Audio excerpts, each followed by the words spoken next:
komplett, das kam erst nach dem Ersten Weltkrieg.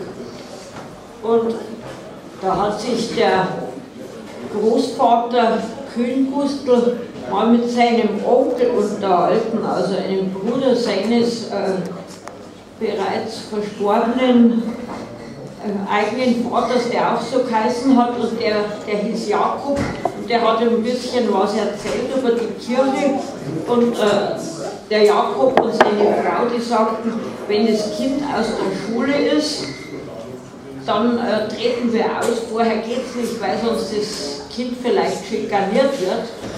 Da hat sich der Gustl Kühn seine Gedanken gemacht, und als er dann zu Hause war, da hat er etwas aufgeschrieben, und zwar in Versform. Ich kann mich erinnern, wir haben es damals ein paar Mal in der Jugendgruppe auch gesungen.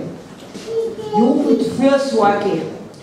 Also sprachen einst die Frommen, lasst die Kindlein zu uns kommen, dass wir ihre schwachen Seelen mit dem Worte Gottes ölen, mit Gesang und mit Gebeten ihren Geist zusammenkneten, und damit sie nicht zu schlau, sie verprügeln braun und blau.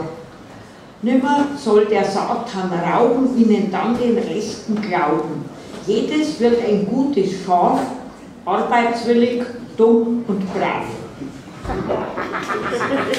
Das ist dann in die Jugendzeitschrift der Gewerkschaftsjugend reingesetzt worden von einem Bekannten, von dem Großvater Kühn-Gustl, und das hat dem Kühn-Gustl eine kleine niedliche Strafe eingetragen. Gotteslästerung und solche Geschichten und natürlich Verderben der Jugend. Wer die Jugend wirklich verdorben hat, das haben sie natürlich nicht so genau wissen wollen. Das haben ganz andere gemacht. Und jetzt habe ich noch ein paar Stückchen aus der Geschichte, wie ist das eigentlich mit diesem Krieg angegangen. Es gab da schon ein paar Geschichten mit dem Kaiser Wilhelm ein paar Jahre vorher. Unten in Marokko bei Agadir gab es eine Provokation, dann war wieder eine Zeit lang Ruhe. Einige Leute, die bürgerliche Pazifisten waren, wie die Bertha von Suttner oder der Karl May auf seine letzten Tage, ja, der Verfasser von Winnetou, der war da mit dabei, der starb aber 1912 schon, hat das Desaster nicht mehr erlebt, aber die Bertha von Suttner, die einen ordentlichen Friedensverein zusammengebracht hat, die hat das Desaster noch erlebt. Und dann kam 1914 im Frühsommer in dem Betrieb das Extrablatt mit der Meldung, der österreichische Erzherzog sei irgendwo auf dem Balkan von einem Serben ermordet worden. Da hat der Großvater Kühn-Gustl noch darüber spaßen können. Der war auch kein Verwandter von uns. Das nächste Extrablatt mit dem Ultimatum Österreichs an Serbien stimmte ihm dann schon besorgter, deshalb zog er auch mit einer Friedensdemonstration durch die Stadt. Wunderte sich, dass bei weitem nicht so viele mitgingen wie bei der Provokation, als sie diese Geschichte da mit Kaiser Wilhelm vor 3 Jahren, nicht mal die Hälfte von damals war dabei. Auch die Schutzleute, die den Zug begleiteten, trugen jetzt eine ungewöhnliche Strenge zur Schau und schritten nicht ein, wenn würdige Herren mit steifen Hüten die Demonstranten vom Straßenrand aus mit unflätigsten Beschimpfungen belegten. Und dann geht der Gustl Kühn, weil es ihm gar nicht gefällt, am Ende, vor dem Ende der Demonstration, er flüchtet zu einer tröstenden Maß Bier, aber er kommt in eine sehr zwielichtige Wirtschaft im Tal. Und da will ein junger Mann, der sehr zweideutig ausschaut, so eher nach Zuhälter oder sowas und nicht nach einem ehrlichen, arbeitenden Menschen, der will von ihm ein Freibier spendiert kriegen. Und dem Kühn-Gustl, ich weiß nicht, ist ihm schlecht geworden oder hat er nicht genug Geld mit gehabt, jedenfalls versucht er sich zu verdrücken. Und dann fängt der Bursche an zu brüllen, aufhalten, aufhalten, ein Spion, ein russischer Spion. der Kühngustel rennt weg, der andere hinterher und dann gelingt es tatsächlich diesem zwielichtigen Burschen, einem Polizisten, auf den Kühn zu hetzen und die wollen ihn schon abführen und da kommt ein angeheirateter Schwager dazu, der hieß Schweiger, der kommt ein paar Mal in dem Buch vor und der reißt ihn dann raus, schimpft ihn aber dann ganz fürchterlich zusammen, das mache ich nur einmal und nicht wieder, dass du es weißt, nächstes Mal lasse ich dich verhaften, diesmal habe ich nur eingegriffen wegen der Verwandtschaft, weil das meinem Ansehen schadet, der Ärger sowas wie dich in Haft, aber agitieren brauchst du mich nicht, das ist deine Frechheit. Wir wissen ja, dass ihr eigens dafür abgerichtet werden. Geh zu, geh allein heim, jetzt wird dich ja niemand mehr als Spion entlaufen. Noch während er sich beeilte, hatte der Gustl Zeit, sich darüber Gedanken zu machen, wie verrückt die Leute doch gemacht worden waren.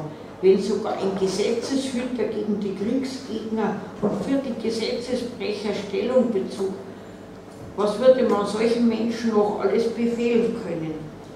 Der Kaiser kannte keine Parteien mehr und vielen von Gustls Genossen, so schien es, stieg dieser Ausspruch Wilhelms II. Zu Kopf, machte sie besoffen. Etliche warteten gar nicht auf den Gestellungsbefehl und liefen freiwillig in die Kasernen, wo schon viele warteten, den Seifenkarton mit den eingepackten Unwichtigkeiten unterm Arm, und sie fluteten als einheitlich grau-grüne Masse auf die Bahnhöfe. Dieser Feldzug wurde ein Schnellzug, reiteten sie an die ziegelroten Außenwände ihrer Versandkäfige. Einmal Paris und zurück. Und da kam dann diese Geschichte, wo der jüngste Kühnbruder, der Fritz, eingesammelt wurde und schimpfte und meinte zu seinem anderen Bruder Gustl, er hätte Glück mit seiner Lunge. Ein Freund von ihnen, der Anderl Warz, der auch noch eine wichtige Rolle später spielen wird, in dem Buch, der kam auch dazu, und der Bruder Martin, der Pferde hatte und eine Kutsche, und er fuhr manchmal die Leute irgendwo hin und manchmal transportierte er auch Sachen, die hat es zunächst nicht erwischt, aber es dauerte nicht sehr lange. Der Bruder mit der Kutsche und den Pferden, den wurde nämlich zwar nicht die Kutsche genommen, aber die Pferde wurden requiriert und er wurde dann zu Kraus Maffei als Fahrer eingestellt, aber mit einem Lastwagen. Und da musste er zwar das Ähnliche machen, was andere auch machten, nämlich verschiedene Sachen hin und her fahren, vor allem Waffenteile, kleine Portionen, etwa Munition oder auch fertig zusammengestellte Dinge, aber auch größere Teile, wo man Kanonen und ihr Laufgestell, die Lafetten hatte, alles Mögliche, durfte er dann alles hin und her fahren, und da kam dann bald die Rede auf, dass es ein Stahlbad geben wird, und die ersten Leute waren auch schon gefallen, aber zu Hause war ganz was anderes bei den Leuten. Die hatten nämlich bald nicht mehr genug zu essen, und da wurde von den Bauern am Stadtrand Sachen eingesammelt, was man früher den Tieren gegeben hat, den Schweinen, und gehackt zusammen mit Heu oder Gras den Kühen, nämlich Rüben. Und die Leute bekamen dann erstmal einmal in der Woche Rüben zu essen und später hatten sie dann fast jeden Tag. Das wurde nicht besser, das wurde immer schlimmer. Und da gelang es zum Beispiel, das haben die zu Hause in der Familie erzählt, bei der alten Großmutter, die der Autor vom Buch noch erlebt hat, war schon sehr alt und nicht mehr gut beisammen, aber auch meine Schwiegermutter selber hat ab und zu dem Sohn das eine oder andere erzählt, zum Beispiel von diesem Großonkel, dem Onkel Martin, der hat unter den Waffen ab und zu auch mal andere Dinge mitgenommen, die zum Essen waren, wenn er sie transportieren musste. Und da nahm er auch schon einmal einen Sack Rüben mit zum Beispiel oder so ein kleineres Päckchen Rollgerst und hat das an der Verwandtschaft dann verteilt. Und er war durchaus freigebig. Die Frau vom Kühngustel, die Anni, gab ihm immer eine Zigarre für solche Lieferungen. Die war immer noch bei dem Zigarren- und Tabakbetrieb Friedrich Erb und hatte auch schon die eine Tochter mit dabei, weil es keine Lehrstelle für sie gegeben hatte. Wenn man für das Lohngeld etwas bekommen könnte, ginge es ja nicht schlecht bei dem Gustl, dem Bruder von Martin. Und auch die Frau, die allein war, weil der Fritz in den Krieg gehen musste, für die fiel auch was ab.